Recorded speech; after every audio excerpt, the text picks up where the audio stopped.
used to fight and argue with each other, even for very simple reasons. Though they shared the same body, the two heads behaved like rivals. The strange bird lived in a big banyan tree along the bank of a river. One day, while flying over the river, the left head of the bird saw a beautiful tree that had a bright red fruit.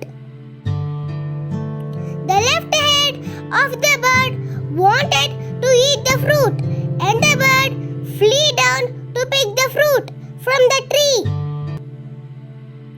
The bird plucked the sweet smelling fruit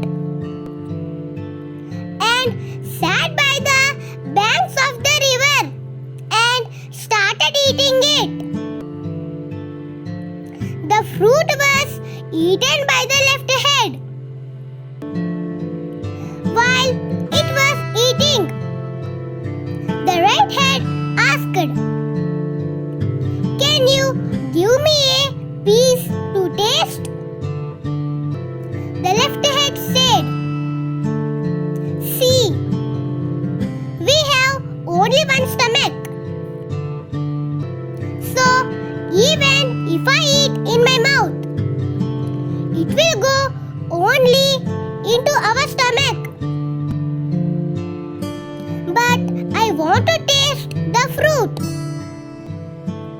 So you should give me." The left head replied in anger, "I saw the fruit and hence I have the right to eat it without sharing with anyone."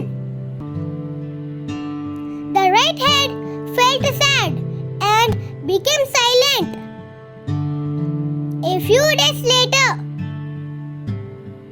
while the bird was flying over the river again, the right head saw a beautiful pink fruit in a tree.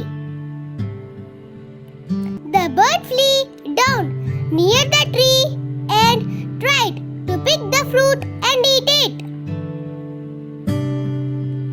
The other birds living in the tree said, "Don't eat it. It is a poisonous fruit. It will kill you." The left head shouted, "Don't eat it. Don't eat it." However, the right head did not listen to the left head. The right head said, "I will eat it because I saw it. You have no right to stop me." The left head shouted, "Please don't eat it. We will all die." The right head said, "Since I saw it, I have the right to eat it." Clearly, the right head was trying to take revenge on the left head for not sharing the red fruit with it earlier. Finally, the pink fruit was eaten by the right head. And in a few minutes, the strange bird with the two heads dropped down dead. Moral: a quarrel by the